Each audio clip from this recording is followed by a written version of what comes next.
Welcome back and thank you for staying with us. If you just joined us, you just missed a bit of Francisca's story. She just ended up by telling us how she got bitter with God after being sexually abused by 30 different men. So then, your life, what, I mean... Sharon, my life is full of so many episodes. Yeah. I was that broken person. I was that rejected Lucy, that hated Lucy. Remember all these people who came to my life, who are raping me, they all came with different demons in my life. I hated men, Sharon. From the man who brought me to this world, I hated anybody called a man in my life. I was a bitter person, very bitter, and I became now this resentful person who is ready even to fight. Yeah. That when somebody crosses me, by the time you know it, imeanguka na nimemtandika. Like fight, like physical fight. Physical fight. Wow. I became now, I'm protecting myself because there's something that is killing me inside that nobody knows. Sharon, I began talking about these things when I was 28 years. I could walk like this and somebody tells me, hey Lucy, you're beautiful. I'm like, beautiful? Do you know what is beauty? Beauty does not exist in my life. I don't know what is that. It is me. My heart is broken into pieces. You are seeing beauty in me. You are another liar. And maybe another person wants to hurt me either. Yeah. So I got scared of everyone. And I became this person who now I want to separate myself with people. And I'm now a very low esteemed person who is so scared of everything. I lacked confidence in everything. I became Nico too. I'm just there, Sharon. Yeah. So you had come to Nairobi. Let me I'd take come you back to Nairobi to work in Nairobi. I come and stay in Nairobi with my aunt. Yeah. The husband rapes me. Wow. Yes. And I tell my aunt, and my aunt tells me, if you dare tell your mom, I will kill you. Wow. Sharon, here in Landmawe. Here in Landmawe. I will kill you. I had no life completely. I had nowhere to run to. I had no life, Sharon. I remember when we were living in Landmawe, I attempted to commit suicide. Hata nilikunywa sumu mara 3 times. And God saved me. You didn't die? I didn't die. Of course you didn't die. You're here today to testify. You would have let me come. Yeah. I don't know where I was to go, even because I was a sinner. I had not even, I had not given my life to Christ. All this time, I was a Catholic. I had never gone to a born again church or a place where they are preaching now, born again church where I could get to know this Christ and in a better way than the way I knew. Yeah. And I was very hurt, Sharon. I was very bitter. And I continued like that. And at one point, when I was 19, I met this guy, and he tells me he likes me. And not because of my episodes. I never did the right thing. I ended up stayed with the guy. We stayed thing for 3 years. I ended up getting my son. He had not gone to our place. We broke up. I don't blame him. I don't blame myself either. I was young. He was young. But more so, I was very hurt. I think I couldn't contain a relationship then because I was fighting my own battles. Remember, all this time, I'm still being tormented by those things. You still would see, you have bad dreams and things. I'm done all these sorts of things. Even to some point, I'm seeing people in the dream who comes and sleeps with me, Sharon. I don't know, maybe I was dreaming or it has been dreams because of what I had gone through or what was that all about. And I was like, no, it was hard for me to stay with any man in my life. How come what happened in your life that you then let in this man? At this point you were hateful of all men. So what happened? Because he somehow behaved in a way that he cared. Okay. He gave me a shoulder to lean on and he was there for me. But it was a very short-lived shoulder to lean on. What happened? Which led to another more hurtings now. Yeah. So the best thing was now to keep off. This time I'm a mom. You're 21 now. I am now after 20. 20. Yeah. I got my son when I'm 19 and a half. By this time I'm 20 or 20 something. I'm still a kid who needs guidance. And luckily by that time I got a job here in town in a boutique. And I was working for my baby. We continued like that. We parted ways the year 2000. And I said, now God, I think I want to know you. Because now if you don't come, God, I will come. I'm tired. I'm just tired. I'm torn into pieces. I am shattered. I don't know what to do next. And I began to wanting to go to a different church. And one time I could wake up. I woke up in Roma and I went to Redeemed, fellowship with them. And I was like, oh, these people, they never do like what we usually do in our church. Okay. I experienced something funny, something different. But there was that peace that came in me. And I was so, you know, it gave me some strength to continue. You know, do you want to die again? You want to die now this time around. This time around I even repented. I told God, please forgive me. Yeah. I have a son. Please Don't take me. don't take me, not now, God. I remember, Sharon, there was one time when I was a kid, I only prayed God to give me 25 years to live. Why? Because I never saw myself being 25 years. Oh, you thought you would die somewhere along the way. Yeah, and 25, it was the best year that I've ever lived. And I was like, God, help me to be only 25. Only 25, God. The 25th came, I'm like, God, please have mercy on me. Have mercy on me. I was not serious. I wasn't serious. I didn't even know what I was saying. Yeah. I'm telling you, I didn't know that I would live even many more. So now, I began going to this church. I shifted from now where I was in Roma. I left to Roma to Umoja. I became this clubbing girl. I could go out. Oh, what has happened to God after going to church? You go to church, but you go to dancing. You have to go and, you know.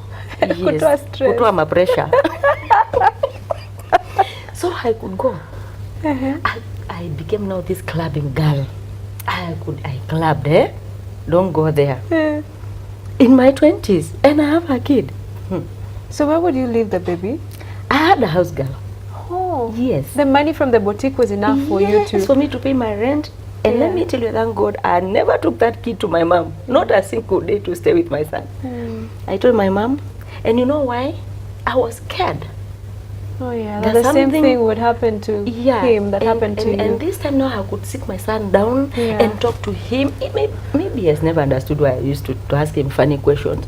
You know, I was so overprotective. Because I was never, you know, I never trusted, even today, I never trusted anybody with my son. Today is a big man, at least now he's that big man, we talk. He's 21. So I was able to meet my bills comfortably with the job that I was doing. But I became this clubbing girl. I'm going to club, Sharon, because of the pain. You remember there's something I'm trying to run away from. I'm running away from my reality life. That yes, Lucy, you've been hurt and you need to walk away. Now you need to understand who you are and get out of this, because this will drain you. You know, and I was there. I began going out. I'm going out with friends, clubbing, and I never used to take alcohol. No? The funniest part of it. Oh, no drug, nothing? No drug, nothing. Me, I will take water and one Red Bull, but dancing was my thing. Then anything, what would happen after the dancing? You just go home? I just dance and I go home. Get hooked with someone? No, after I finish, I'm with friends, and friends loved me so much because I just love dancing. Anyway, me, I would just dance. I would just dance. And I go home. And when I reach home, I kneel down, I pray. Oh. Yes. For what? No What would you tell one God? single day that I came from a club and I never knelt down to pray. What would you tell God? I thank you, I'm home safe, and forgive me. Yeah. I have gone to club. I could pray, you know, I could talk, Sharon. But that seed of God in me never let me be. Do you know at one point, Sharon, God is so faithful. I could come from out. I used to stay in Moja too. It is in the middle of the night. I'm in taxi, and I hear this voice. Sharon talks to me. Don't go through that route. And by then the place was bad. At that particular time, Sharon, utapata mtu alirepiwa hapo, or somebody was murdered there, killed there. And the Lord kept on saving me. And he could speak. And when he speaks, he could make me understand, sure, it is him who has spoken. You know what I told God? Kama wewe ni Mungu kabisa na unaniambianga unanipenda, mimi sitaki kuambiwa na wewe, sitaki kuambiwa na mtu kuhusu wewe. Uniambie wewe. Sharon, I dared God. Only for the Lord to open my heart like the Lord could speak to me so clearly, Sharon. In the midst of that crazy life I was living, God could speak to me and he could just pull me away. He could just pull me out. I try to go this way, Sharon, he pulls me. I try even meeting guys. I'm a young girl and I'm clubbing. Of course, I'll meet different men, and I could hear a voice. Don't. There was that voice in me that it kept on, warning me not to do this, and that is what kept me going. I saw my friends dying one by one with HIV, one by one with HIV, and the Lord kept on saving me. One day I told God, you know what, God, I think I'm tired. Show me what to do. Because you know me, I love you. I went back to the same life. And I always reminded God that those days when I was a kid, what I felt for him was true love. It was pure from my heart. I felt as a kid, I felt that intimate relationship with Christ, and I'm a kid, and I didn't know how to pray either. So at one point now, I became tired of this life, clubbing life. By this time, I have a son. I want him to see a good life. I don't want my son to grow up seeing me going to club and coming in the morning. I didn't want that to happen. So now, I began now wanting to know God in a different way, Sharon. And I remember one time I went to our normal church. This time I go to any church. Whenever wanasema tu Yesu mimi naingianga tu. Okay. Sinanga ati this is my church. But would you go to church every Sunday? No. Oh no. Every Just Sunday to once do in a what? while. Let me tell you. Even no pastor could stand me and tell me about Jesus. Jesus. You are Jesus. I know him. But how come? How come you felt that way about Christ, about Jesus, and people talking to you about and it? I am, because I know how to hear him. You shouldn't tell me about him. Oh yeah. So don't tell. I know him. Look at these people as the others who are liars. They are liars, and you know what? Maybe they also want to hurt me. Oh yeah. So this Jesus, yes, I am that bitter person. Yes, wewe namjua kukuliko. Namjua kukuliko. And you know why? He used to speak with me. Yeah. And Jesus knew that this kid is hurting. He walked with me, Sharon. And one time, I went to church, and I told God, when I look into this congregation, I see people sleeping. I can't hear the voice of the preacher. So now God, wewe uko hapa? Tuanze hapo. Mimi nimekuja nataka kukujua sasa. Are you here? Are you here? Those people who came early in church, they are seated and talking. The preacher is talking alone. People are sleeping. And I'm like, are you here? And I walked from that church. Nikaingia deliverance church moja. Hata sijui kuimba kunaimbangu aje. Niko tu dunia yangu, niko tu. I just want to be there. Hata kama nikusimama kwa mlango, tu nikuwe tu hapo. Nisikie kama I'll get that peace. I'm also running from my life. Yeah, sure. So at that point now, Sharon, I listened to the preaching. I never got born again. I came again. I never got born again. And I continued going to church. Every time I get time, there's something that just pushes me to go to church. I go. And one time I said, I think I should pray this prayer that people usually pray. Why wouldn't I pray? And I prayed a repentance prayer. You prayed alone. No one led you to pray the prayer, or you? How did you do it? When people called in front, I went. Oh. This time now I'm very bold and I'm ready to obey. Yeah. Yes. I don't want to fight because the battles that I'm carrying, they are too much. They are too much. So I gave my life to Christ, and now I began serious battles with now my past. Oh. The torments now from my covenant.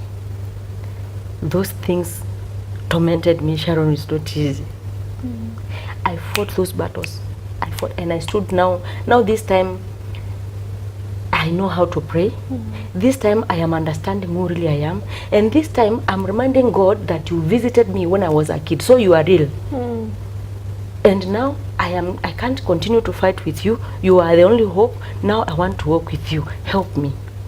I began to know now, and also because of going to church, you know, and pouring it out. I began speaking about it. At one point I went, I was taken by a friend to, how do you call them? A counselor. Okay. Yeah, I went through some classes of I was counseled, which really helped me to speak it out. I began now speaking it out loudly and getting to understand that, oh, I have a life. I am not finished. I can still make it. I am beautiful. And I began waking up, Sharon. I wake up every morning, good morning, Lucy. And I go and stand in the mirror. Hey, Lucy, you are beautiful. You are wonderful and beautifully made. Nothing and nobody should ever tell you otherwise. Yeah. No voice should ever tell you otherwise. I began to speak to my life. Little did I know that I was actually now, that was the work of my healing from the past of the, especially the reps. All right. Yeah. Just hold it right there. When we come back, we will get to hear these battles. What kind of battles did she fight, and what was the process of actually getting delivered out of them all? And yeah, stay with us.